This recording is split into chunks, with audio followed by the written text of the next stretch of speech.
안녕 아, 에밀리. 선생님은 드디어 이렇게 안녕 토마스. 배가 고파서 에밀리, 난 가서 백차를 김치 끌고 와라. 기관 사람 3명람이네. 같이 빨리 우리 고기 절기를 김치랑 익혀야지. 난 이렇게 네 난, 사장님. 난 이거 에밀리 먹다만 토마스요. 소주에서 먼저 진로를 마저 먹어보네. 토마스는 에밀리가 마음에 들었어요. 토마스는 에밀리가 마음에 들었어요. 객차를 끌러간 에밀리 기관사는 애니와 클라라들을 보고 말했어요. 너한테 어울리진 않지만 저 객차들이라도 끌어야겠다. 끌어야겠구만. 애니랑 클라라들은 클라라들은 기분이 나빴죠. 우리라도 우리라도 끌어야겠다니. 끌어야겠다니 말도 안 돼. 토마스 에밀리는 조심스럽게 선로를 달렸어요. 우리라도 끌어야겠다고. 저? 저는 얼마나 대단해서. 객차들이 투덜거렸어요. 에밀리가 애니랑 클라라들을 끌고 가는데 앞에서 토마스가 왔어요. 안녕 토마스. 에밀리가 인사드렸죠. 하지만 토마스는 인상을 쓰고 그건 내 객차들이야 끌지 마 하고 말했어요. 에밀리는 토마스 말을 못 듣고 그냥 지나갔죠. 에드워드가 에밀리 곁을 지나갔고 버시도 지나갔어요. 친구들이 지나갈 때마다 에밀리는 뚜뚜하고 기적을 울리며 인사를 했지만 왜 그런지 친구들은 인사를 받아주지 않았어요. 에밀리는 우울해졌죠. 나중에 사장님이 토마스에게 말씀하셨어요. 부두에 가서 새 객차들을 데려오도록 해라.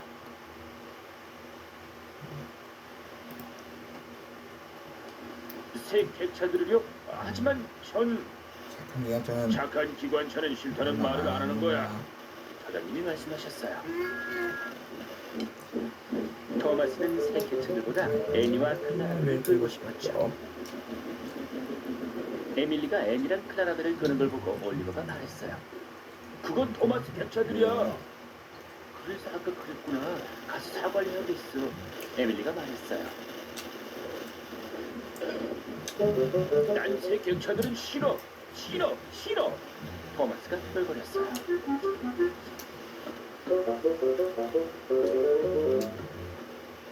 토마스를 찾아 나선 에밀리는 신호지기가 깃발을 흔드는 걸 보고 멈췄어요.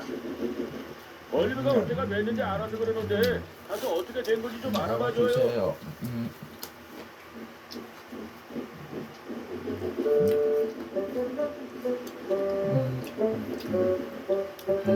에밀리는 올리버가 건들목 앞에서 고장이 나 있는 걸 발견했어요. 그때 토마스의 기적 소리가 들렸죠. 토마스도 올리버를 봤지만 금방 멈출 수가 없었어요. 에밀리는 급히 올리버에게 다가가서 있는 힘껏 밀었어요. 건들목 너머까지 힘껏 밀어냈죠.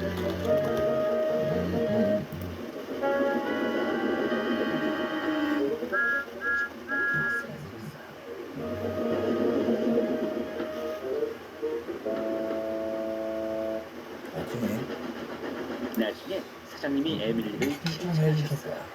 위험을 무릅쓰고 친구를 구했다니 정말 잘했다 에밀리. 네, 에밀리는 정말 용감해요. 저기 네가 끌은 새 객차들이 왔다. 잘 끌어라 에밀리. 고맙습니다 사장님. 그리고 토마스, 네 객차들을 끌어서 미안해. 나도 화낸 거 미안해. 나도 화낸 거 미안해. 토마스도 사과했어요. 우린 친구지? 그래 친구야. 에밀리는 새 객차들과 함께 소도섬 기관차들의 새로운 친구가 됐어요.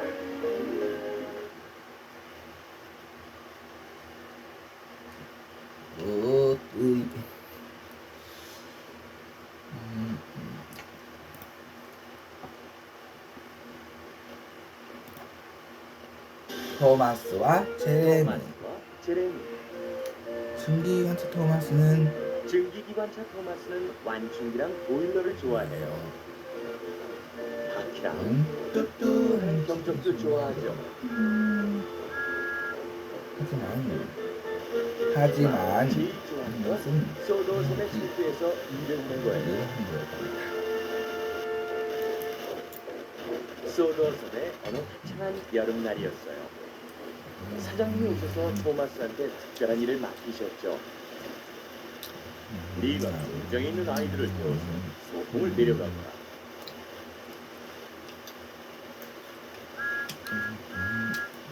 토마스는 불빛이 깊었어요. 그래서 곧장 출발했죠. 새 비행장은 기관차는 모두가 가고 싶어하는 곳이었어요. 이윽고 비행장에 도착하자 토마스는 신났어요. 관제 탑도 있고 거량 거대한 장난고도 있고 빨강 하얀 줄무늬에 풍랑개도 있었거든요.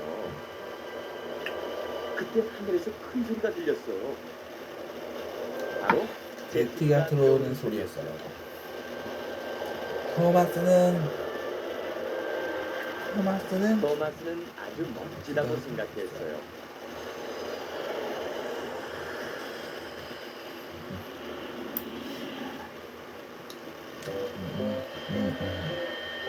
토마스는 경락고로 갔어요.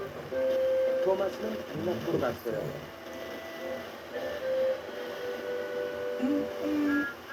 안녕?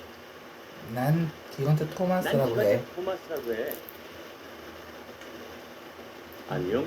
난 제트기 제레미야.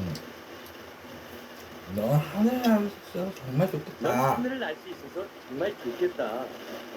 그럼 그럼 원하는 곳은 어디든 갈 수 있지. 하늘을 나는 것만큼 신나는 것도 없을 거야. 토마스는 제레미가 허풍을 떤다고 생각했어요.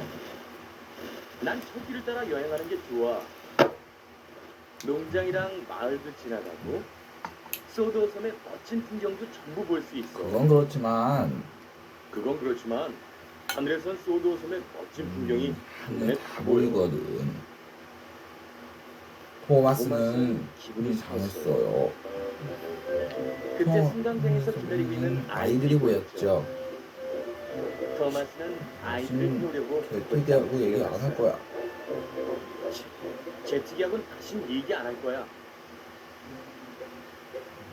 토마스는 소풍을 떠났어요.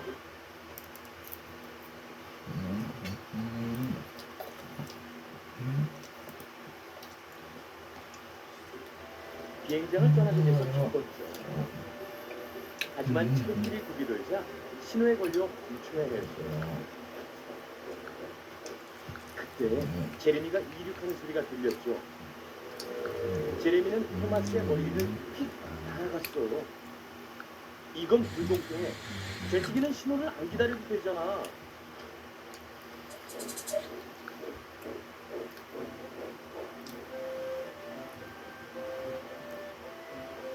토마스는 폐차를 지나갔어요.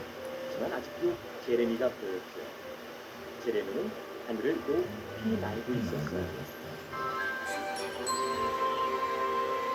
그때 갑자기 토마스가 여기에 한 마리가 멈춰있어요. 나타났어요. 제트기라면 숲 때문에 멈추지 않아도 될 텐데.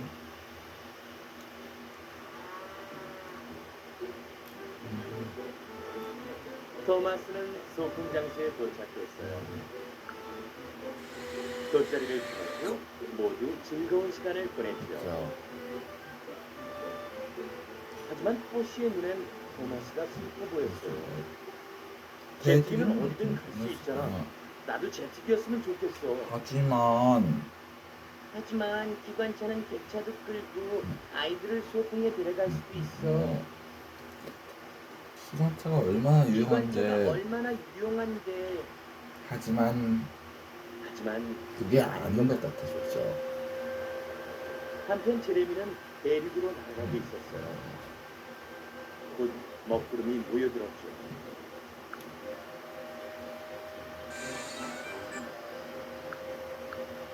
그래서 제레미는 비행장으로 돌아와야 했어요.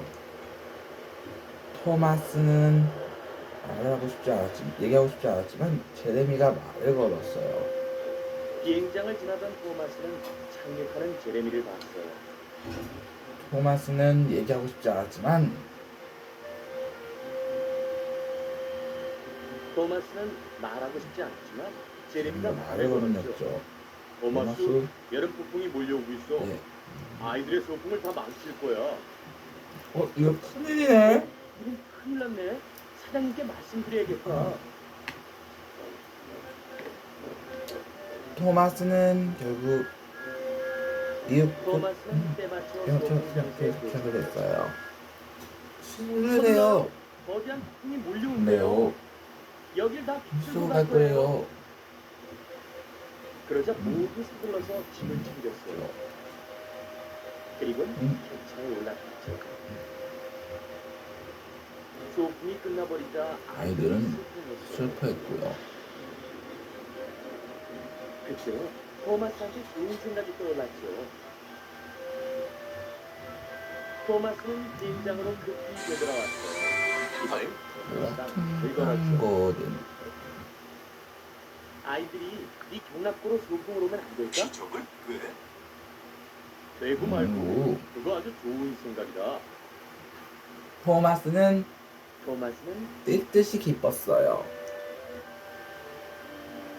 이윽고 아이들 애들이 모두 즐거운 시간을 보내게 그랬죠. 됐죠. 사장님까지도요. 사장님도 마찬가지고요. 토마스한테 둘다 수고 많아. 너희 둘이서 소풍을 구했고 둘 다 정말 쓸모가 있어. 제레미는 돕게 되었었어요. 토마스는 자기 등을 챙긴 것이 아주 자랑스럽죠. 이거 박물관은 싫어요. 박물관은 싫어요. 서더섬에 소동이 왔어요. 기관차들은 햇살 아래서 모두 바쁘게 일했죠. 어느 날 아침 사장님이 피드머스 측으로 오셨어요. 그리고는 멋진 소식을 전해주셨어요. 곧 새로 지은 소도 박물관이 문을 열게 돼. 우리 박물관 개관식을 보기 위해서 여러 귀한 손님들이 우리 섬을 방문해 주실 거다. 박물관이 뭔데? 에밀리가 뭐야? 사람들이 구경할 수 있게 오래된 유물을 전시해 놓는 곳이야. 고등이 말이야. 너희들 좀 발숙하게 보여야 하니까 메인 비치를 다시 하도록 해. 기관차들을 너무 신났어. 거기는 메코드역에서 제임스를 만났어요. 박물관 개관식 얘기 들었니? 그 행사 때문에 페인트칠을 다시 해준대. 빨간색을 다시 칠하면 난 더 근사해질 거야. 아닌데. 왜 사장님이 나한테 말씀 안 하셨지? 너만 빼놓으셨구나. 제임스가 말했어. 그날 밤 거기는 잠을 설쳤어요. 제임스의 말이 너무 마음에 걸렸거든요. 어째서 사장님이 나한테만 박물관 얘기를 안 해주겠지? 왜 나만 쏙 빼놓고 안 가르쳐주셨지? 다음날 아침이 되자 거기는 이유를 알 것 같았어요. 박물관 얘기 들었어? 당연하지. 그렇고 말고 우리 펜치 다시 해준대. 나는 아닌데. 난 아닌데. 있잖아 토마스. 토마스. 난 그 이유가 뭔지 알아. 내가 너무 낡은 제일기 전차라서 그럴 거야. 어쩜 사장님은 날 박물관에 넣어버리실 수도 몰라. 직접 여쭤보지 그래. 그래. 토마스가 제안하자 보비는 걱정스러운 표정을 지었죠. 사장님이 날 박물관에 넣을 생각을 하지 못하게 하겠어. 내가 얼마나 훌륭한 전차인지 꼭 보여드리고 말 거야.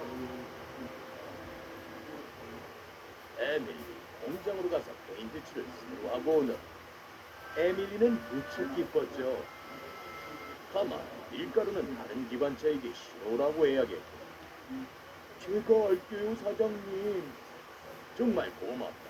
보비는 사장님이 말씀을 마치기 전에 곧장 달려가 버렸어요. 보비는 박물관에 전시하겠다고 할까봐 겁이 났거든요. 내 세대랑 누구한테 사야겠네. 저 빨리 돌리려면. 빨리 손척장으로 가야 한다고요. 보비가 밀가루를 선착장에 내려놓는데 사장님의 모습이 보였어요. 그랬어요. 코비는 선착장 책임자와 얘기를 나누고 계셨죠. 사장님도 보비를 보고 뭔가를 말씀하려 하셨어요. 하지만 하지만 코비는 보비는 전속력으로 그 자리를 피했죠. 피해버렸죠. 토비는 애니와 클라라벨을 들고 토마스의 구역을 돌았어요.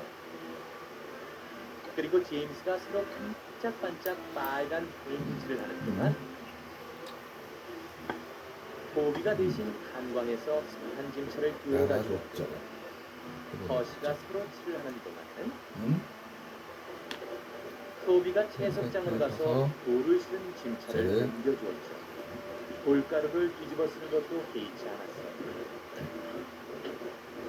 마침내 토비가 토비는 지친 데다 이렇게 되지 했죠. 그런데 스플러 옆에서 사장님이 기다리고 계시는 거예요. 있었어요. 토비는 토비는 아직 사장님하고 얘기하고 싶지 않았어요. 그래서 황급히 뒷걸음질을 치다가 스플러에 그냥 떨어지고 탕 하고 커다란 바위돌에 부딪히고 탕하고 말았어요. 지났죠. 어이구 똑똑해. 토비가 신음했어요. 다행히 아무도 다치지 않았어요. 하지만 토비의 재축이 망가져버려서 꼼짝도 할 수가 없었어요. 사장님이 급히 달려오셨죠. 어째서 온종일 날 피해 다닌 거나. 좋은 박물관에 전시되고 싶지 않아요. 너요. 뭐라고? 아니, 내가 그걸 뭘 박물관에 넣는 넣는다고 그래. 박물관엔 오래된 물건이 많잖아요. 저는 아주 낡은 토비. 또 이젠 별로 쓸모도 없으니까요. 토비야. 넌 비록 너는 나이 갔는지는 몰라도 박물관에 넣게 그냥 일을 너무 잘한다. 넌 오늘 어떤 기관차보다도 많은 일을 해내는 거야. 걸. 그리고 소도섬에 딱 아, 한 대뿐인 하는 김기정차인 너에게 내가 특별히 맡길 일이 있단다. 토비의 치고 춤을 쳐지고. 몸을 구석구석 깨끗이 닦자 자. 토비는 마치 새 전체가 된 듯 깔끔해졌어요. 됐어요. 드디어 박물관 개관식 날 토비는 선착장에서 손님을 태우고 자랑스럽게 이렇게 새 출발했답니다. 박물관을 달렸어요. 토비는 이제 낡은 것쯤은 괜찮았어요. 토비는 소도섬의 단 하나뿐인 멋진 증기전차라는 사실에 네. 벅찬 자부심을 느꼈답니다. 덜그럭 퉁탕고드. 벌그럭 퉁탕고드 소도섬 기찻길을 오가는 기관차들은 바쁘답니다. 토마스는 휴가를 즐기러 온 사람들을 싣고 바닷가를 다니고 고드는 자랑스럽게 들팽이차를 끌었죠. 고드는 자기가 기관차들 중에서 제일 힘세고 빠르고 깔끔한 기관차라고 생각했어요. 근데 문제가 있었어요. 어젯밤에 어젯밤 불 때는 칸이 식으면서 이상한 소리가 났거든요. 고드는 그 소리 때문에 다른 기관차들이 잠을 못 잤다는 걸 알고 있었어요. 그날 밤도 고든의 불 때는 칸에서 덜그럭 퉁탕 소리가 났어요. 토마스와 버시가 웃기 시작했죠. 또 여기 고든이 거기 딱딱거려서 뻘뻘거려서 잠을 못 자겠어. 버시가 놀렸어요. 난 친구들 잠 설치게 한 적 없어. 고든은 시치미를 뗐죠. 그건 버릇없는 기관차들이 하는 짓이라고. 하지만 속으로는 무척 당황스러웠어요. 또 다음날 아침 버시가 또 고든을 놀려댔어요. 덜그럭쟁이가 겠네. 버시가 크게 말했어요. 하지만 고든은 무시해버렸어요. 놀림을 당하는 건 너무 싫었거든요. 싫었거든요. 난 최고로 힘세고 멋져. 고든이 생각했어요. 최고로 힘세고 멋져. 최고로 힘세고 멋져. 깔끔하고 빨라. 난 그 행렬차를 끈다고. 고든은 다른 기관차들도 그걸 알아주길 바랬어요. 조금 뒤 고든이 네포드역에 들어섰어요. 이게 누구야? 에밀리가 웃었어요. 털그럭쟁이 고든이네. 털그럭 퉁탕 급행을 끌고 오셨군. 이 말을 들은 고든은 무척 기분이 나빴어요. 디젤도 그 말을 들었다는 게 더 싫었죠. 아, 네. 덜그럭 퉁탕병이 빨리 납길 바래. 디젤이 말했어요. 또 보자. 덜그럭쟁이야. 고든은 그는 화가 머리 꼭대기까지 치밀었어요. 다른 기관차들이 더 이상 자기를 놀리지 못하게 하겠다고 결심했죠. 그날 고든은 급수 탱크 앞에서 제임스를 제치고 앞에 서서 제임스를 깜짝 놀라게 했어요. 네포드역에 가니 퍼시가 고든의 기차를 1번 플랫폼까지 끌고 와서 기다리고 있었죠. 도망가 버시. 버시. 고든이 말했어요. 1번 1번 플랫폼은 내 플랫폼이야. 쬐그만 기관차가 올 것이 아니라고. 잘난 척하기 좋아하는 순 헛봉쟁이. 화가 난 퍼시가 중얼거렸어요. 또 고든은 친구들에게 자기를 볼 때마다 예의 바르게 뚜뿌 기적을 울려달라고 울려달라고 했어요. 부탁했어요. 기적을. 왜? 토마스가 어리둥절해서 물었죠. 왜? 토마스가 어리둥절해서 물었죠. 왜냐하면 고든은 목에 잔뜩 힘을 주었어요. 내가 제일 힘세고 멋지니까. 그리고는 가버렸죠. 넌 뽀뽀하고 싶으면 해. 뽀뽀하고 싶으면 해. 에밀리가 말했어요. 난 절대 못해줘. 고든은 힘차게 이제 성을 힘을 올렸어요. 받았어요. 기분이 다른 날 없이 좋았죠. 이 친구들이 이제 친구들이 덜그럭 입고 자기를 제대로 대접해줄 거라고 생각했어요. 고든은 에밀리가 오는 것을 보고 귀를 기울였지만 에밀리는 기적을 울리지 않았죠. 고든은 너무 화가 났어요. 너무도 화가 난 나머지 멈춤 신호를 미쳐보지 못했죠. 앞에 있는 진차도 보지 못했어요.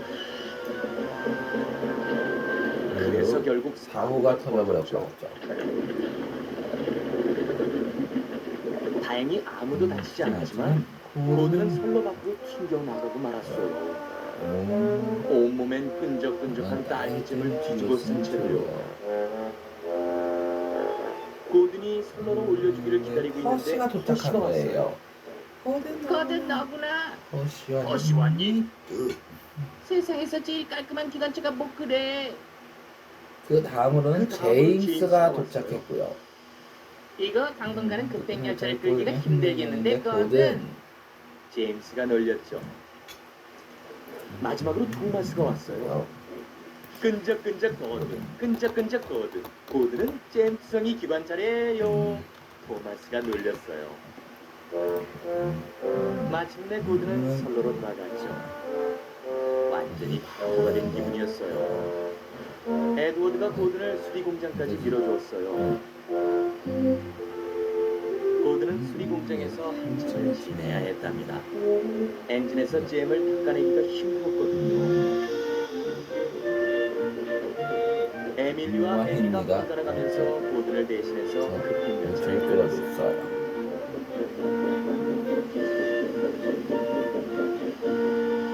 그러던 어느 날 저녁 앤니가 말했어요. 급행열차 끄는 거 엄청 힘들던데. 맞아. 에밀리가 맞장구 쳤죠. 급행열차를 끌고 그렇게 빨리 다니다니 고든은 대단해. 난 고든을 보고 싶어. 버시도 말했어요. 덜그럭거리는 소리를 들으면 잠이 잘 왔는데. 고든도 다른 기관차들이 급행열차를 끄는 것을 알고 있었죠. 에밀리나 에밀리하고 앤니가 있어서 참 다행이야. 분명 둘이서 아주 잘해주고 있을 거야.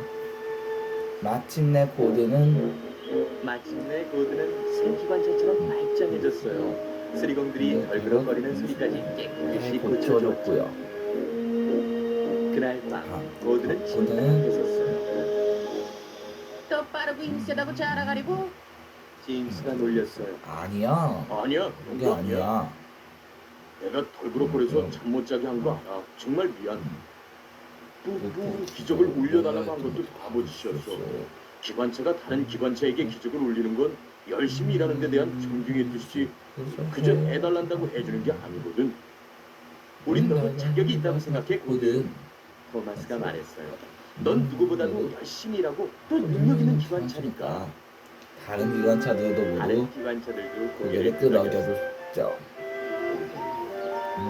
이제 기관차들은 만날 때마다 서로 기적을 울리며 인사했답니다. 열심히 일하는 친구들에 대한 존경과 사랑의 마음을 담았어요.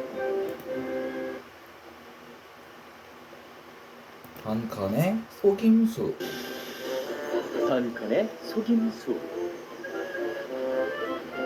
어느덧 소더섬에 겨울이 왔어요.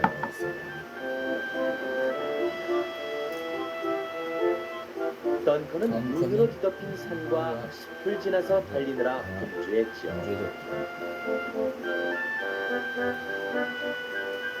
던컨은 첫 열차인 게 자랑스러웠어요. 던컨은 마을로 석탄을 운반하는 중이었어요. 하지만 석탄 공장의 석탄이 더 필요했지요.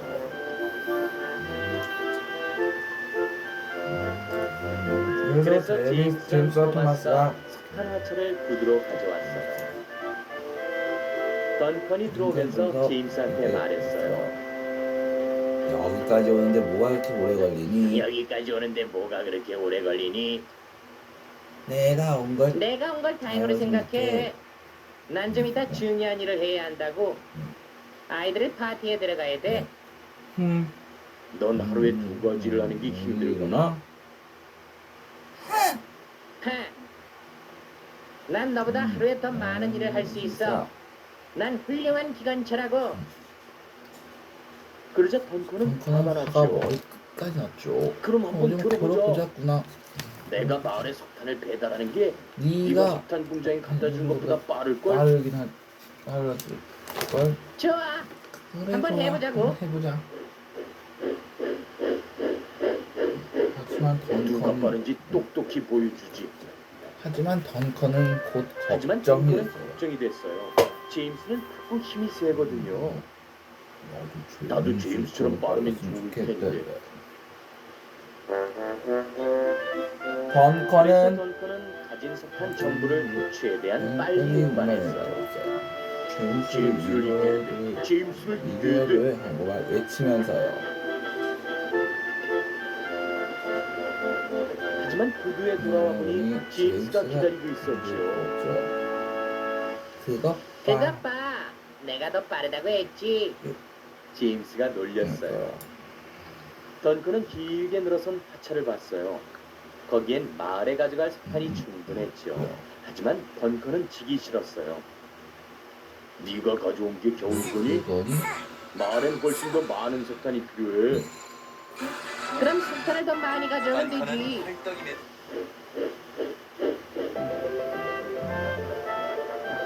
제임스는 다시 석탄 공장으로 달려갔어요. 그리고 던컨은 석탄을 마을로 배달했죠. 이제 마을엔 석탄이 충분했어요. 너무 하루도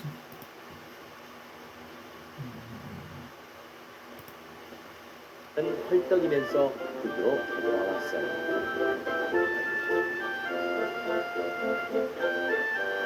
하지만 구두엔 아직도 많은 석탄 화차가 기다리고 있었죠. 그래서 던컨은 속임수를 쓰기로 결심했어요. 제임스가 오기 전에 석탄 화차를 숨겨야겠다.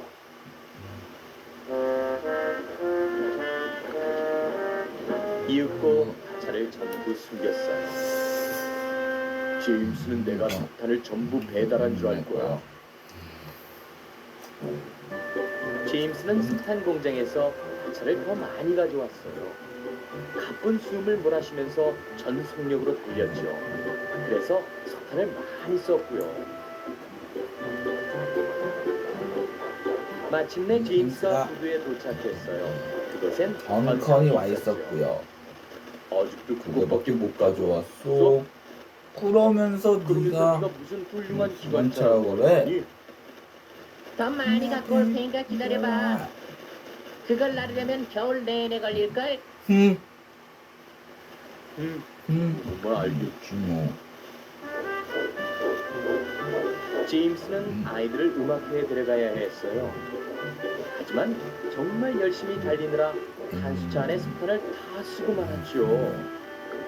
그래서 열차가 곧 멈춰버렸고요. 그날 저녁 사장님이 던컨을 보러 오셨어요.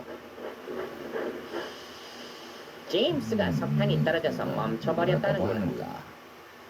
아이들을 음악회에 데려갈 수가 없게 됐어. 던컨은 미안한 마음이 들었어요. 자기가 숨긴 석탄 화차가 생각났죠. 또 제임스와 아이들이 생각났고요. 제가 석탄을 숨겼어요. 던컨이 털어놨어요. 사장님은 찬찬히 들으시더니 나 때문에 늦어지고 혼란이 생긴 거라구나. 하지만 사실대로 말했으니 됐다. 쓸모있는 기관차는 늘 정직해야 하는 거니까. 제임스를 도울 수 있어야 진짜 쓸모있는 기관차가 되죠. 던컨은 그래서 던컨은 숨겨둔 석탄 화차 중 한 개를 가지러 갔어요. 그때 마침 제임스를 찾아냈고요. 그런데 눈이 내리기 시작했어요. 덩컨은 꽁꽁 얼어있는 선로를 따라 달렸지요. 그리고 마침내 제임스를 찾아냈고요. 그러다 마침내 제임스를 찾았고요. 하! 여긴 웬일이니? 내가 널 속였어. 석탄을 전부 마을로 가져간 게 아니라 몰래 숨겼던 거야. 넌 정말 빠르고 쓸모있는 기관차야. 하지만 제임스도 덩컨이 아주 쓸모있는 기관차라고 했어요. 얘기해줬어요. 네가 석탄을 빨리 갖다 줘서 아이들을 음악회에 데려갈 수 있게 됐어. 고마워 덩컨. 고마워 던컨. 제임스의 탄수차에 급히 석탄이 채워졌어요. 이윽고 불길이 활활 활활 타오르자 타오르자 제임스의 보일러가 따뜻해졌죠. 제임스는 아이들을 데리러 떠났어요. 덩컨은 기뻤어요. 예뻤어요. 제임스는 정말 쓸모있는 기관차야. 물론 나도 그렇고 하면서 눈이 오는 마을에 석탄을 더 배달하기 위해서 다시 떠난답니다. 출발했답니다.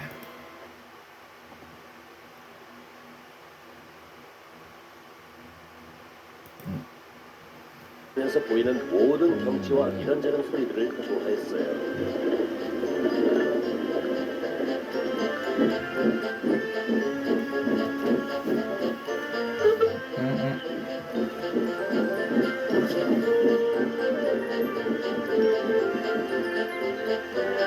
수리를 받고 돌아온 후 어느 날 아침 스칼로이는 그 어느 때보다 유쾌한 기분으로 선로를 달렸어요. 그러다 도중에 러스티를 만났죠. 낯익은 얼굴들이나 경치가 아니었다면 다른 선로를 달리는 줄 알았을 거야. 러스티, 선로 정리를 정말 잘했구나. 러스티는 웃었죠. 아, 그렇게 말해줘서 고마워. 감독님 말씀대로 몰라볼 정도로 선로를 좋게 만들려고 했는데 정말 몰라볼 정도로 좋아졌더니 나도 기뻐. 스칼로이는 성실한 러스티가 좋았어요. 아, 한 군데 못 고친 데가 있어. 첫 번째 역 부분인데 조심하지 않으면 선로를 벗어날 수도 있어. 덩컨은 특히 조심해야 되지. 지금처럼 저렇게 로큰롤을 출 때는 말이야. 저러면 승객들이 불편할 텐데. 내가 뭐 어떻다고? 난 분명한 걸 좋아하는 기관차야. 문제가 있다면 말해. 러스티는 위험한 선로에 대해서 말했어요. 내가 달리는 길은 내가 더 잘 알아. 디젤 기관차가 뭘 안다고 이래라 저래라야. 러스티는 마음이 상했어요.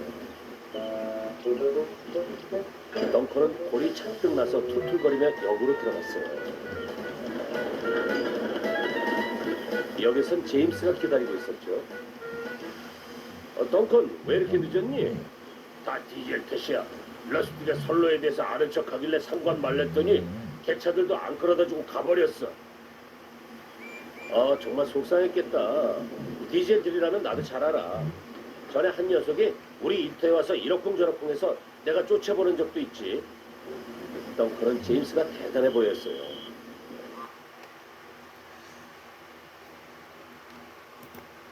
그런 제임스가 대단해 보였어요. 제임스가 가끔 허풍을 떨기도 한다는 걸 덩컨은 몰랐죠. 나도 러스티를 쫓아낼 거야. 러스티를 쫓아낼 거야. 덩컨은 씩씩거리며 고갯길을 올라갔어요. 잘 올라간다, 덩컨. 계속 힘내라. 첫 번째 역 부분을 지나면서 덩컨이 중얼거렸어요. 아무 일도 없잖아. 갑자기 디젤. 이게 뭐가 위험하다. 덩컨은 로큰롤을 추기 시작했어요. 덩컨, 얌전하게 가라. 하지만 때는 이미 늦었죠. 아이고, 이게 내가 정말 선로에서 떨어졌잖아. 그러자 덩컨. 조심하라니까 큰 소리 치더니 혼자 알아서 하라고 해. 러스티는 덩컨을 도우려 하지 않았어요. 러스티, 네 마음은 알겠지만 승객들을 생각해봐. 승객들은 지금 어떻겠니? 아, 승객들 생각을 깜빡했어. 얼른 가서 도울게. 러스티는 서둘러 달려갔죠.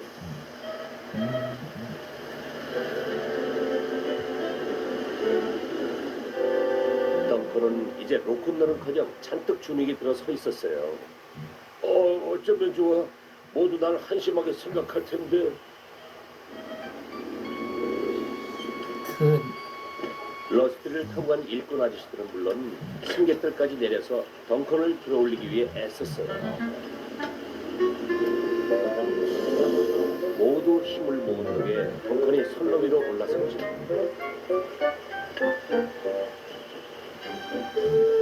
그 후 덩컨은 특별히 주의를 기울였어요. 됐답니다.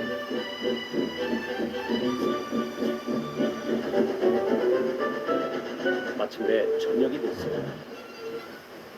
러스티, 도와줘서 고마워. 그리고 못되게 굴었던 건 미안해. 괜찮아. 괜찮아, 덩컨. 디젤들이 다 너 같으면 좋겠어. 러스티, 우리 사이좋게 지내자.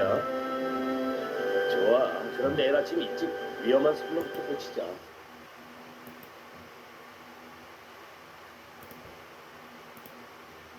던컨과 투덜이 손님. 던컨과 투덜이 손님.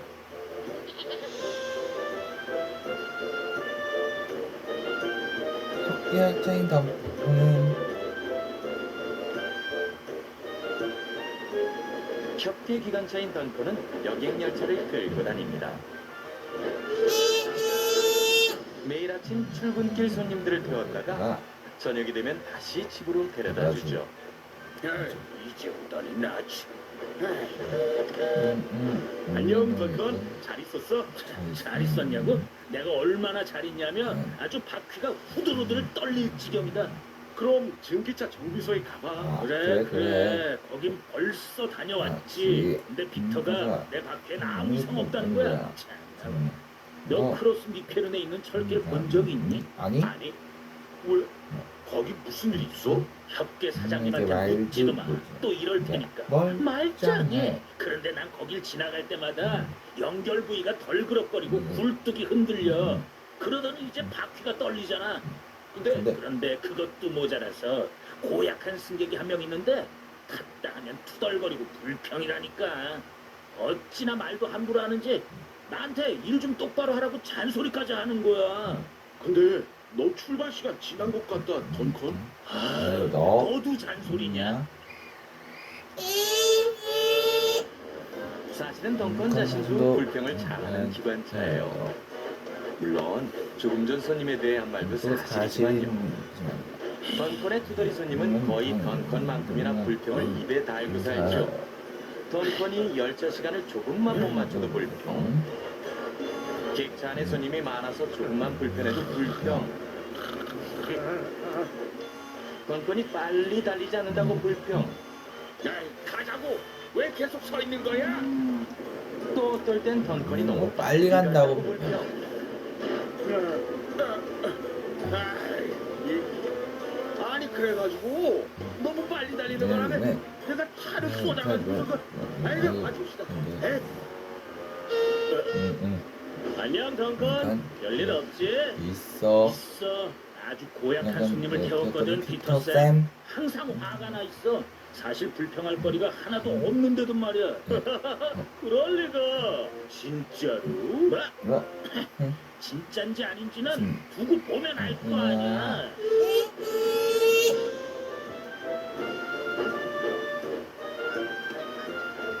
던컨은 남은 객차를 더 가지러 차고로 들어갔어요. 어서 던컨. 어서와 던컨. 여긴 무슨 일이야? 객차를 좀 더 가져가려고 왔어. 저녁에 쓰게. 네. 그래야 손님들이 다 넉넉하게 앉아서 갈 거 아니야. 이제 내 승객들은 누가 됐든 불평할 이유가 전혀 없다고. 없을 거야. 안 돼, 던컨. 던컨. 그건 스칼로이가 자기 승객들을 태우고 가야 될 객차라고.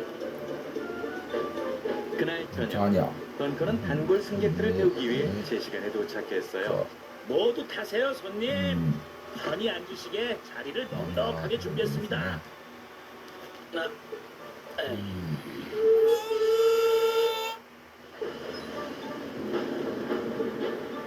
하지만 객차가 없는 스칼로이는 승객들을 태울 수 없었죠. 던컨. 내 객차를 끌고 어디 가는 거야? 이리 돌아가. 와. 뭐야? 앞차가 끌고 어디 타라고? 된 거야? 차라리 저 한다는 얘기야? 이달리던 던커는 절길을 위해서 공사 중인 일꾼들을 발견했어요.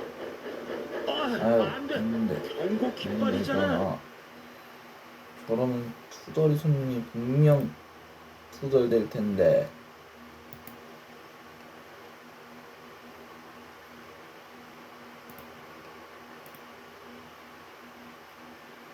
저거 분명히 그냥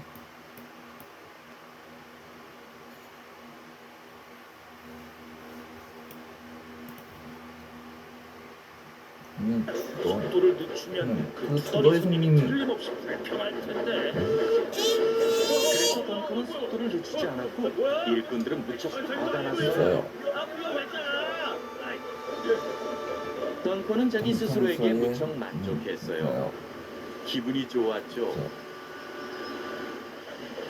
승객들도 모두 급적해했어요.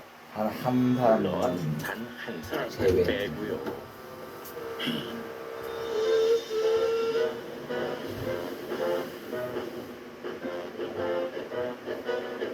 그런데 다음날 아침 웬일인지 그 투덜이 손님이 승강장에 보이질 않았어요. 안녕 던컨. 출발 시간 되지 않았니? 맞아. 근데 이 기차를 놓치면 나중에 엄청나게 투덜거릴 승객이 한 명 있어서. 있어서 그래. 힘들어. 잠깐만요. 근데 아까 소리를 못 듣고 늦잠을 자버린 투덜이 손님이 황급히 뛰어오고 있었죠.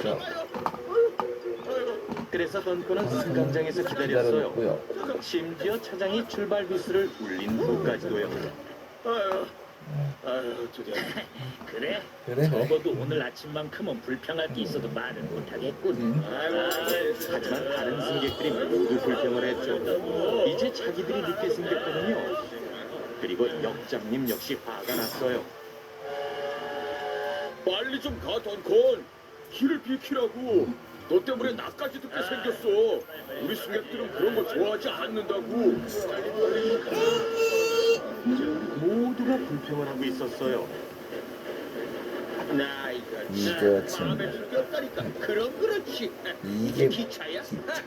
끔찍하고 매일 문제가 생겨요. 뻔하다니까. 의자는 불편하고 시간은 매일 늦고. 에이, 이래. 던커는 늦어진 시간을 메우려고 애쓰고 있었어요. 그때 어제 봤던 일꾼들을 또 만났죠. 아이 참. 늦으면 안 되는데 더 이상은 불평을 듣고 싶지 않아.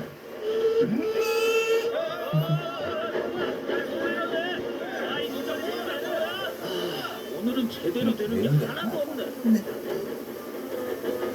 하루 일과가 끝날 무렵 혁괴 사장님이 던컨을 기다리고 있었어요. 사장님 무슨 말씀하실지 알아요. 제가 정말 죄송해요. 잘못을 안다니 다행이구나.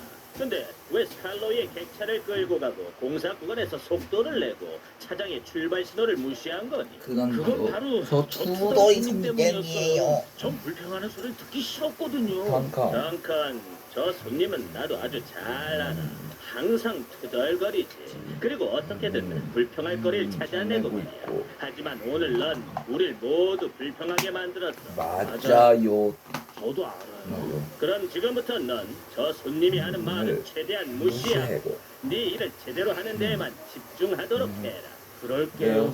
감사합니다.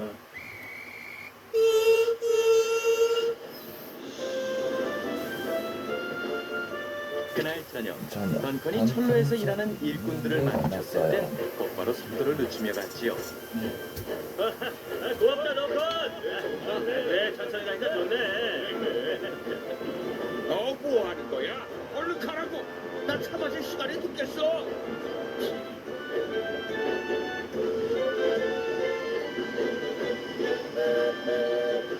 수고했어, 던컨. 온종일 바쁘고 힘들었을 텐데 웬일로 웃고 있어? 뜻깊은 하루를 보냈거든, 르네스. 오늘 나 아주 중요한 교훈을 얻었어. 앞으로는 내 방식을 바꾸고 완전히 새로운 기관차로 태어날 거야. 그러니까 두고 보라고. 정말? 그럼 앞으로는 절대 투덜거리지 않겠다는 거야? 아니, 앞으로는 저 투덜이 손님이 하는 말에 일일이 신경 쓰지 않고 훌륭한 기관차가 되는 일에만 집중하겠다는 뜻이야. 잘 생각했어, 던컨. 정말로. 알았어. 간다고요. 불평 좀 그만하시지. 그러면서 맨날 네. 나더러 불평한데. 또 바퀴가 덜덜 떨리네. 왜 이럴 줄 알았다니까. 왜 사람들은 나더러 불평쟁이라는 거야? 난 생전 불평이라고 해본 적이 없는데. 내가 투덜대? 후덜대? 천만에 후덜대기.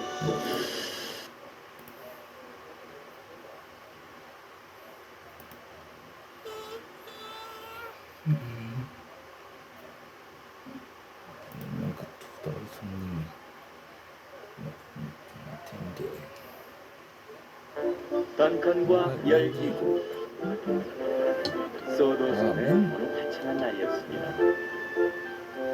그날은 퍼시벌시 쌍둥이의 생일날이었어요. 매년 이날이 되면 던컨이 쌍둥이를 태웁니다. 차구에선 던컨이 단장을 하고 있고 멋지게 보여야 하니까요. 생일을 축하하는 특별 깃발도 달았습니다. 퍼시벌시가 던컨을 보러 왔어요. 올해는 특별 생일 선물로 쌍둥이에게 열기구를 태워주기로 했거든. 던컨은 실망이 컸어요. 쌍둥이들을 멋지게 태워주고 싶었거든요. 단칸 철로 바꾸는 곳에 가서 열기구를 실어 오게나. 던컨은 힘없이 길을 나섰습니다. 던컨이 철로 바꾸는 곳에 도착했어요. 토마스가 무드에서 열기구를 가져왔고 수리공이 뜨거운 바람을 채워놓고 있었습니다. 특별히 조심하면서 천천히 가야 한다. 던컨은 퍼시벌시 집을 향해 아주 천천히 떠났습니다.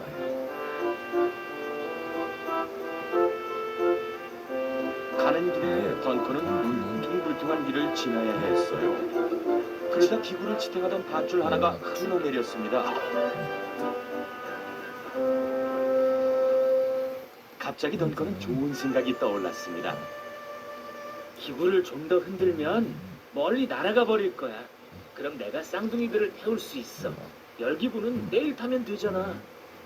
던컨은 울퉁불퉁한 선로 위를 앞뒤로 마구 움직였습니다.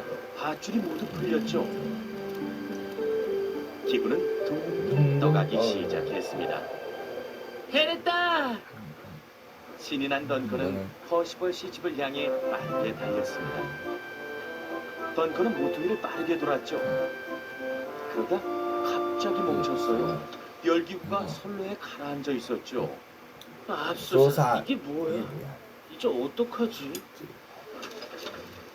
바구니가 흔들거리더니 모래주머니 하나가 떨어졌어요. 그러자 기구가 조금 떠올랐죠. 그 모습이 신기했던 던컨은 다시 기구를 들이받았습니다. 모래주머니들이 다 떨어지자 기구는 높이 떠올랐습니다. 하늘 높이 둥둥 떠올라갔죠. 던컨은 뛰듯이 기뻤어요.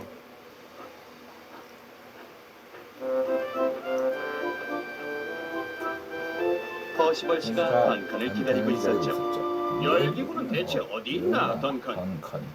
밧줄이 느슨해지더니 하늘로 올라갔어요. 퍼시벌시는 화가 났습니다.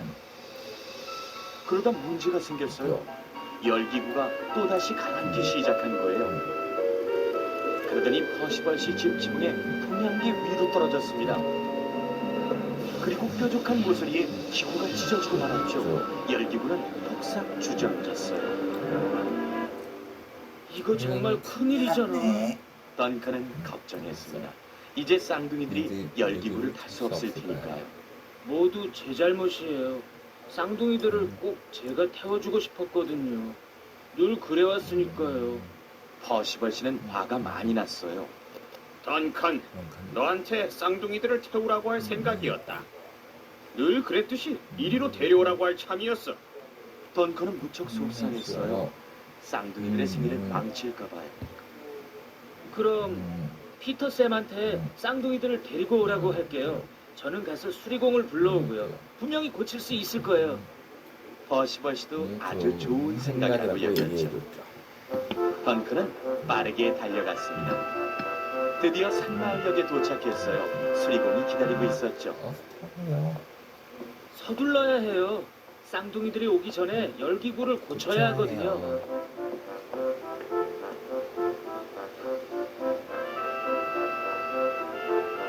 던컨 던컨은 빠르게 퍼시벌 씨 집으로 돌아왔습니다. 수리공이 열기구에 난 구멍을 살펴보았죠. 세상에 정말 많이 찢어졌군. 네. 고치려면 덧댈 물건이 있어야겠어. 서드. 좋은 방법이 있어요. 이 깃발을 써보세요. 크기가 잘 맞을 거예요. 그게 좋겠다, 던컨. 아주 잘 맞겠어. 수리공은 시간에 딱 맞춰 열기구를 고쳤어요. 피터 쌤이 쌍둥이를 데리고 왔죠. 아이들은 정말 기뻐했어요. 곧 퍼시벌 씨와 쌍둥이들은 소도 섬의 하늘을 둥둥 떠나볼 수 있었습니다.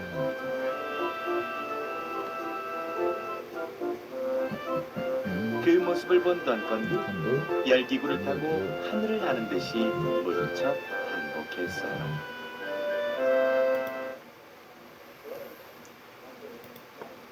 저요.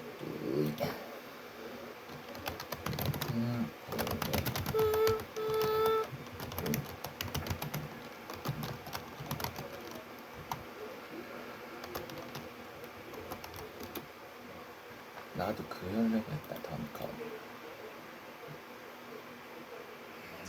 왜 그래?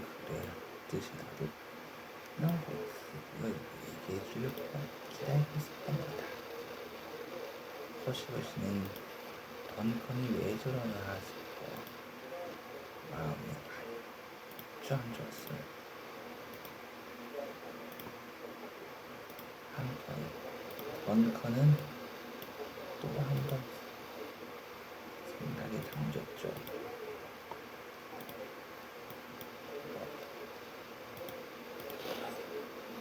네, 너 어때?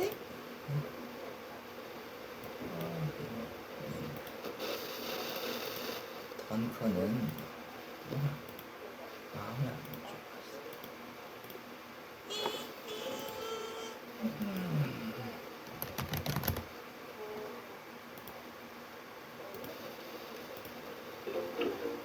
빼꼼한 아기 펭귄들을 위험한 상황을 피해서 무사히 이렇게 그리 왜 이렇게 빨리 가? 지나가. 여러분들 도움이 필요해. 네, 이렇게 30단계까지 있습니다. 우선 그러면 1단계부터 처음부터 차근차근 해보겠습니다. 네. 마우스를 이용하여 블록을 설치하고 버튼을 누르세요. 버튼을 눌려야 되는데 네. 이 지금 녹화를 하면서 이게 하고 있어가지고 간혹 가다가 이렇게 안 보이는 경우가 있어요. 아무튼 1단계는 굉장히 쉽습니다. 그냥 이렇게 누르고 출발시키면 돼요. 이 펭귄은 이게 자동으로 앞으로 움직이거든요. 그냥 융통성 없게 그냥 앞으로만 가요. 그 예전에 고전 게임 중에 이런 거하고 비슷한 거 있었는데 일단 성공 1단계는 일단 이렇게 성공했고요. 예. 별 5개로 이제 통과했고요. 레벨 2는 높은 곳으로 올라갈 때는 삼각형 블록을 이용하세요. 여기서는 이것도 쉽습니다. 바로 이게 타이머 택이니까 빨리빨리 해봅시다. 지금 이렇게 놓으면 돼요. 이렇게 놓고 출발. 언덕을 만들어주죠. 네. 이렇게 하면 돼요.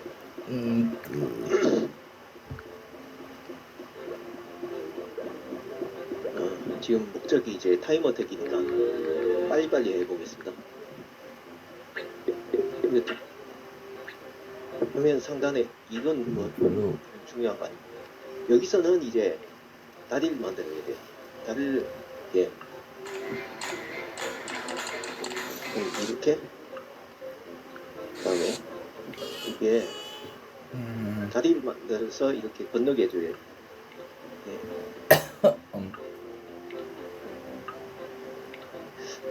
네, 이렇게 하면은 지나갈 수 있어요. 다리가 좀 튼튼하네. 튼튼하네. 생각보다 튼튼하네. 저거 잘못 만들면은 규명이 어긋나가지고 저렇게 다리가 무너질 수도 있거든요. 네, 빨리 합시다. 네. 이거 뭐야? 높은 곳에서 떨어지지 않게 조심하세요. 네, 좀 지금 보시면 이게 턱이 나와있죠, 이게. 지금 그래서 이걸 뭘 만들어줘요. 이렇게 해주면 돼요. 그러면 되고 시작하겠습니다. 시키면은 네, 바둑은 애들이 김세동 6단의 백, 홍성지 어떤지 9단으로 시작을 합니다. 까지 가도 안 멈추고 계속 가거든요. 두 선수의 마지막 대국이 2013년도였어요. 맞습니다. 이 4단계도 바둑리그에서의 통과했습니다. 대결이었는데요. 당시에 지금 이 30분 김세동 지금 선수가 이제 오랜 한을 풀고 의자가 바둑리그에 있네요. 데뷔를 했고 네, 신인상을 받았지만 홍성지 구단에게는 반집이 부족했습니다. 뭐야 이게 의자에 지금까지 올라가서 상대 넘어져서 전적에서는 다칠 수 있어. 조심하세요. 2010년에 한 판의 네, 대결과 함께 의자가요. 2013년에 의자에 닿으면 안 된다는 홍성지 뜻이에요. 구단이 2대 0으로 앞서 있어요. 있습니다. 앞서 얘기해드린 대로 두기산의 거기 이 정도- 같은 도장 출신이기도 한데요. 이 정도 보면은 크기의 턱은 도장별로 올라갈 수 있는 입단한 거예요. 기사들이 기품이 닮은 기사들이 꽤 많은 것 같아요. 있더라고요. 펭귄들 올라갈 수 사실 있어요. 저 특징은 약간 이제 애매한 나는 면이 있습니다. 단계에서 한 잘 도장을 써먹어요. 처음부터 끝까지 다니는 기사도 그래서 이 있고 게임이 좀 어려워요. 여기다가 막판에 이제 어느 한 도장에 정착해서 딱 입장에서 그 펭귄들 도장 출신이 되는 특징을 경우도 있고 그런데 이거 생각을 두 안 하고 선수는 뭐 그냥 동문이라고 하면 부르기 약간 많이 애매한 어려워요. 분명히 있습니다. 왜냐하면 홍성지 구단은 그래도 스승을 네, 한명 뽑을 빨리 때는 합시다. 이 김원표를 뽑고요. 30단계까지 있어서 김세동 이게 일단은 길어요. 스승을 이게. 한 명 뽑는 다음에 양지호 구단이거든요. 네. 그래서 약간 이제 왔다 갔다 하면서 책상이 겹친 나오네. 부분은 있지만 뭐 그렇게 책상이 왜 기본적으로 올라가? 그래서 흡사하다고 보기는 책상 위로 조금 올라가면 애매한 점이 있을 것 넘어져서 같습니다. 다칠 수 있어요. 조심하세요. 네. 이게 기능성 게임이라서 건강용 이게 프로의 안정기록 문화생들 뭐 같은 그런 것도 경우에는 기억하고 좀 전투용의 기사들이 많지 여기서 이렇게 않나라는 생각도 들거든요. 동그라미 그곳 책상을 출신의 성적을 이루고 내는 기사들 중에 전투형이 많긴 합니다. 뭐 지난 시간에 아쉽게 탈락하긴 했지만 뚫리네. 백홍석 구단, 뭐 돌주먹으로 유명한 그 기사도 건강용 구단 뚫리네. 구단이고 뭐 대표적으로는 아, 이세돌 이거 구단, 아닌데. 최철환 구단, 김지석 구단 등이 전투형이면서 건강용 구단 어이씨. 문화생들입니다. 어우 큰일 날 뻔했다. 두 기사가 나이는 2살 책상 위로 차이지만 올라가지만 일단은 않으면 7년 차이가 진짜. 나는데 그러니까 김세동 6단 같은 경우가 뭐 이거 바둑은 뭐야? 어렸을 때부터 시작을 했지만 엉덩이? 취미로만 하다가 아 내가 프로가 그러니까 이 게임이 돼야겠다라고 그거 결심한 게 조심하세요. 그게 초등학교 5, 6학년 아, 때였다고 여기서는 해요. 네, 약간 다른 동료들보다 거리를 조금 약간 그 써야 타이밍이 되는데 늦었기 때문에 일단 여기서 늦은 것이 아닌가 이제 싶고요. 삼각형 이걸 그리고 이렇게 앞서서 잠깐 만들어주고 말씀을 드렸는데 이렇게 그랬기 만들어주고 때문에 김세동 여기는 이제 입단이 이렇게 사실은 입단에서 당시 이렇게 실력은 하면은 이 동료 밑에 기사들 사이에서 굉장히 평가가 높았습니다. 그럼에도 바둑 리그와는 좀 인연을 맺지 못해서 감독들의 눈에 잘 띄지를 못했어요. 그래서 아 잠깐 뭐랄까요? 잠깐 제가 여기서 느끼기에는 김세동 그냥 6단과 하면 비슷한 또래인데 어이, 김세동 6단보다 실력이 한마디 높은 평가를 들으세요. 동료들에게 야, 받고 이게 있지 않음에도 바둑 리그를 뛰는 선수가 이게 있었고요. 반대로 김세동 5마리 다 6단은 내리는 동료들에게 거다. 높은 평가를 받았지만 감독들에게 외면을 당하면서 다시 입단 이후에도 한동안 약 여기서 5년 정도 바둑 리그 선수로 뛰지 지금 못한 위쪽에 그런 좀 5마리가 불운한 면이 있었습니다. 삼각형 밟고 다 내려올 때까지 기다리고 나서 그런데 딱 2013년에 그다음에 데뷔하자마자 엄청난 폭발력을 보여주면서 이제 신인상을 빨리 이렇게 수상했죠. 해줘요. 좀 순발력이 필요해요. 두 기사들도 나이가 이런데. 있다 보니까 아 어떤 방금 군복무를 전에 실수를 마치고 해가지고 되돌아온 케이스들인데 그러다 보니까 이게 김세동 6단이 시간차- 지난해에도 KBO 리그로 바로 시간차 선발이 되지는 머리를 좀 써야 못했어요. 돼요. 네, 맞습니다. 이 김세동 6단 같은 경우에는 조금 네? 이제 이 선수의 커리어에 있어서 가장 어, 아쉬운 문근층에서는 몸이 갑자기 2015년에 다치면서 손이 있었던 나빠질 기회를 뭉백카페 다칠 수 16강을 있어요. 뽑을 수 조심하세요. 있습니다. 그때 이제 중국의 확인. 어린 기사인 루미 확인 선수에게 눌러주고 반집을 치면서 여기서 이 세계대 16강에서 줘야 탈락을 되나 했습니다. 지금 여기서는 만약 그 판을 이겼다면 이제 8강에서 허재 구단과 만나는 그런 대진이었는데 블럭이 3개 결과적으로 있는데 보면 그 3개 대회에서 허재 지금 구단이 두 한국 개만 이세돌 구단을 3대2로 네, 먹고 세계 1인자로 우뚝 선 그 대회입니다. 이렇게 아 하고 그렇네요. 그러면 어떻게 이제 하냐? 김세동 6단이 만약에 그 중국의 루미 선수에게 딱 반쯤 모자랐던 것을 이겨내고 네. 허재 구단에게 물론 힘겨운 상대긴 했습니다만 이렇게 그런 한 일생일대 마리씩 승부를 펼칠 수 있었다면 이렇게 시야가 한 거의 다 마리씩 빠져 이렇게 고민이 보내게 하면 분이라면 주목하셔야 합니다. 안단 저게 플래시까지 뭐 포함해서 다쳤을 때 기록 안 닿으면 되거든요. 제6회 대통령배 네. 프로 그러니까 바둑 이렇게 대회 결승전 보내드리겠습니다. 넘어갈 수 있어요. 해설의 조인선 해설위원과 함께합니다. 안녕하세요. 안녕하세요. 8단계도 네, 전기에는 그 오원호 단계가 좀 선수가 어려워요. 생애 첫 우승컵을 들어 올리면서 마무리됐던 대통령배. 네. 올해도 문을 예, 활짝 잘 열었는데요. 이게 계단 이번 두 개가 결승전에서는 나오는데 생애 첫 우승에 도전하는 박진솔 선수와 계단을 내려갈 전기 때 시즌에 난간을 이어서 잡고 다시 한번 우승에 천천히 도전하는 내려가서 홍성지 선수가 지금 이게 나왔습니다. 이게 뭔 소리냐면 난간 없는 계단 오른 적이 있죠. 저기로 가면 안 된다는 뜻이에요. 난간 있는 계단으로 가야 된다는 네. 뜻입니다. 이번 그러면 대통령배는 예선을 통해서 만들어줘야 본선 되는데. 16명을 선발을 했고요. 본선 8강부터는 강릉 우주컨에서 그래요? 대국이 펼쳐졌습니다. 어떤 분위기였을지 이거를 현장으로 뭐 함께 설치할 가보시죠. 때 좀 정확하게 설치를 해줘야 되고 이렇게 제6회 대통령배 하고 나서 프로바둑 대회 강릉 잠시 그 오죽헌에서 펼쳐졌습니다. 이렇게 하든가. 경치 좋고 공기 좋은 곳에서 대국이 펼쳐졌는데요. 이 다음에 요 위에다가 선수들이 한국 기온을 벗어나서 이렇게 이렇게 만들어줬다. 공기 좋은 곳에서 그러면 기록을 하면 보세요. 내용이 좋아지는 경우가 종종 있습니다. 네, 오늘 결승전 어떤 내용을 보여줄지 기대가 네. 제6회 대통령배 프로바둑 대회 결승전 보내드리겠습니다. 지금 설의 다섯 발 조인선 이내로 해설위원과 함께합니다. 안녕하세요. 지금 안녕하세요. 제가 네, 전기에는 이원도 선수가 생애 첫 먼저 우승컵을 보내 들어 올리면서 마무리됐던 대통령배. 올해도 문을 활짝 다시 열었는데요. 이제 이번 하면서 결승전에서는 생애 첫 우승에 도전하는 박진솔 선수와 공략을 위해서 전기 한번 시즌에 이어서 다시 한번 우승에 도전하는 커리어를 홍성재 선수가 했었거든요. 만났습니다. 네, 그렇습니다. 경험 하면서 많은 두 선수가 캡처했던 걸 결승에서 보면서 맞붙게 지금 하고 되었는데요. 있어요. 좀 그러니까 헷갈려요. 경험 많은 선수들인 만큼 이게 또 지금 어떤 내용을 보여줄지 먼저 벌써부터 네. 기대가 됩니다. 네, 이번 빨리 대통령배는 예선을 통해서 본선 16명을 선발을 했고요. 본선 8강부터는 강릉 안돼 왜 이래? 제5회 대통령배 왜 저기 전국 무너지지 바둑대회 프로부문 결승전 보내드리겠습니다. 이 해설의 좀 홍콩 어디로 해설위원과 함께합니다. 안녕하세요. 안녕하세요. 현재 많은 바둑 기전이 있지만 한 나무도 대통령배 좀 이름만큼 명예로운 무너졌어. 기전이 또 있을까 싶은데요. 올해 5번째 문을 열었습니다. 네, 아무튼 그렇습니다. 이름에 이렇게 걸맞게 해주고 무게감이 상당하고요. 그래서 이제 프로기사들 사이에서는 매우 선망의 대회라고 말할 수 있겠습니다. 네. 많은 선수들이 우승에 대해서 욕심이 날 것 같은데요. 먼저 어떻게 진행되는지 대회 정보부터 네 짚어드리겠습니다. 이렇게 일단 계단은 먼저 내를 보내는 게 제5회 대통령배 전국 바둑대회 한국기원과 대한바둑협회, 이렇게 하고 나서 화성시 이렇게 체육회, 경기도 이렇게 바둑협회가 만들어요. 주최하고요. 일정은 이게. 8월 12일부터 13일까지 이틀간 펼쳐졌습니다. 어쨌거나 이렇게 하면은 화성시 종합 경기 다섯 파울에서 마리 다 치러지게 되고요. 살릴 수 대회 있습니다. 방식은 16강 토너먼트로 치러지게 됩니다. 그다음 각자 10단계 20분에 그쵸, 30초 이제. 쫄기 5회가 주어지고요. 우승 이제 상금은 10단계야. 1,500만 원, 준우승 상금은 700만 30단계까지 원입니다. 결승전에서 이원도 선수와 홍성지 창문 선수가 만났는데요. 창문 선수 주변에서는 비교해보겠습니다. 떨어져서 다칠 수 8월 있으니 랭킹은 조심하세요. 홍성지 구단이 많이 앞서 있습니다.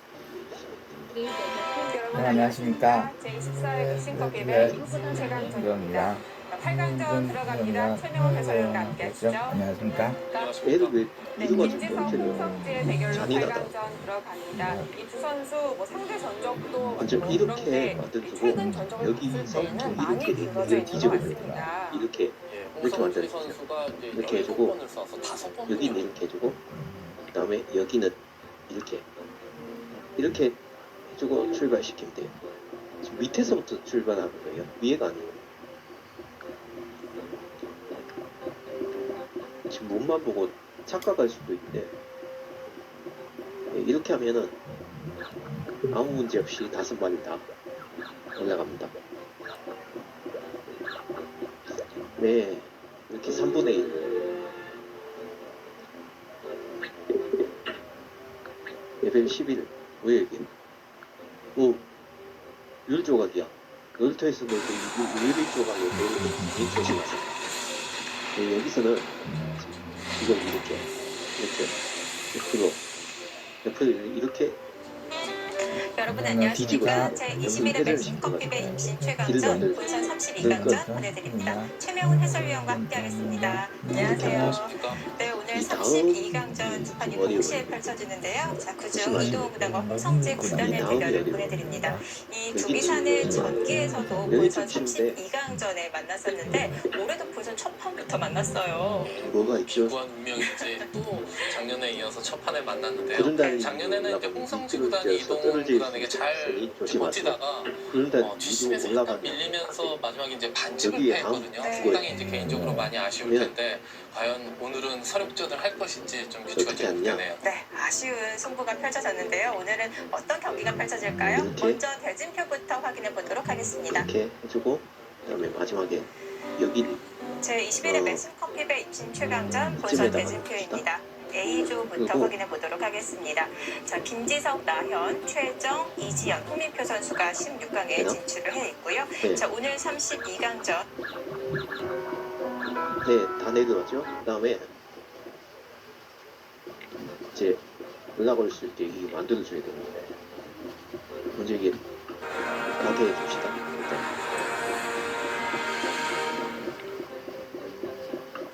여러분 안녕하십니까. 여러분 안녕하십니까? 이렇게 제22회 매칭컵 입신 최강전 본선 32강전 보내드립니다. 이성 해설위원과 처음 하는 함께하겠습니다. 사람은 안녕하세요. 안녕하세요.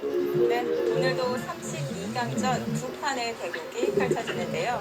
자, 그네가 있네. 오늘 출전하는 4명의 선수 아이고. 모두 천재 기사들이 총 다른 출동을 친구가 합니다. 타고 바로 부딪히지. 태곤, 성직, 백혜정 선수인데요. 4명 모두 어린 나이에 입단을 했어요. 못해요. 네. 이 다음 네 명이 모두 이제 무조건 중학생 때 입단을 여기서는 시작했죠. 그 정상급 기사들이 보통 이제 이걸 입단하는 좀 시기가 뒤집어줘야 되는데. 초등학생도 있긴 하지만 굉장히 좀 드물고요. 약간 중학교 때 뒤집어줘야 좀 많이 입단을 합니다. 네. 오늘 나오는 4명의 대국자는 모두 한 번 이렇게 이상의 되고, 우승 경험이 이렇게 있는 일기사들이 되고. 출전을 기다리고 있습니다. 그다음에 네. 자, 어릴 적부터 재능을 보였던 4명의 선수 이렇게 해주고. 오늘 어떤 바둑 보여줄지 그다음에 궁금한데요. 먼저 대회 여기에 정보부터 지금 확인해 보겠습니다. 그네 있는 쪽으로 못 가게 하는 제22회 맥심 커피배 입신 최강전 네. 이러면 다섯 솔직히 마리 다 말씀드릴게요. 이렇게 전체 임플란트 천만 그네 쪽으로 안 가고 그 사이 이번 통과를 했어요. 대통령배는 예선을 통해서 본선 제6회 제6회 대통령배 프로바둑 대회 결승전 보내드리겠습니다. 해설 조인성 프로와 아이고, 함께합니다. 함께합니다. 안녕하세요. 안녕하세요. 네, 전기에는 이원도 선수가 세계 첫 우승컵을 들어올리면서 마무리됐던 대통령배. 올해도 문을 활짝 열었는데요. 지금 밑에서 이번 올라가는 결승전에서는 세계 첫 우승에 도전하는 그러니까 박진솔 선수와 전기 미끄러진 시즌에 쪽으로 이어서 다시 한번 던지면 우승에 안 된다는 도전하는 뜻이죠. 손석희 선수가 프로의 세계를 만났습니다. 네, 나 그렇습니다. 경험 많은 두 선수가 결승에서 맞붙게 되었는데요.